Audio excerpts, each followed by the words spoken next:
The free part is almost over, so let me extend. This is the picture of the castle that appears in the opening. And it's got a large propeller underneath.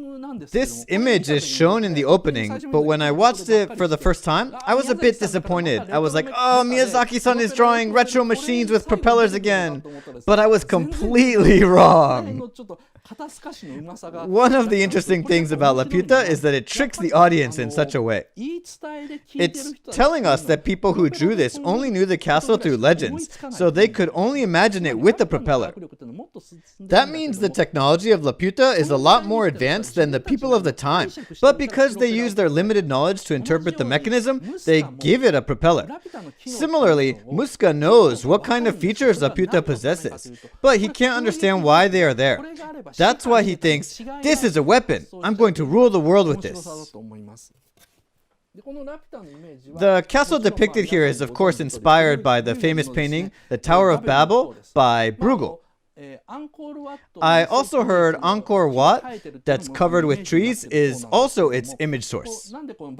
Anyway, the reason why I can't assert the Tower of Babel is the image source is because there are many concept images that Miyazaki drew.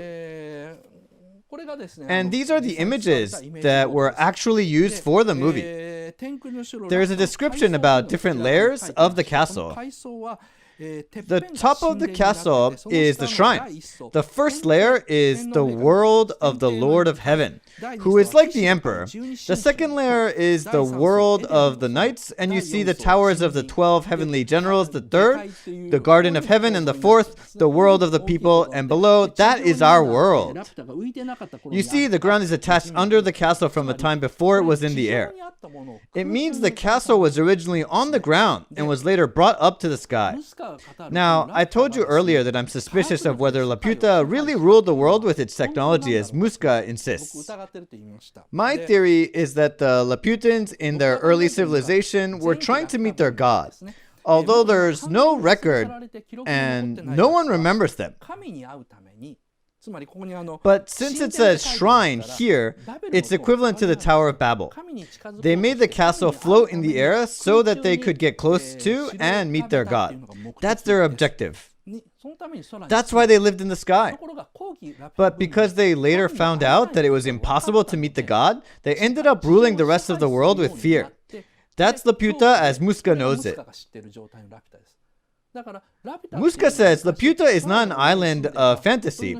It was once the ruler of the world using fear, namely nuclear power. But I think he's confusing the two different eras. The shrine was not exactly for worshipping. It's not that the god really lived there, but it was designed to invite the actual god. The castle floated in the air to meet their god. But they still couldn't reach this deity. So they made a shrine. I guess there were people called Laputans, and I'm guessing they were aliens who lived in space. And they taught humans their technologies, but humans couldn't understand the central theories. That's the reason why there were two different levels of technology. One that is incomprehensible, such as Levistones, and another that is somehow comprehensible for those who are educated about the Laputan civilization, like the Laputan robots. But now, I know what you guys are thinking. You guys are like, that's just your delusion.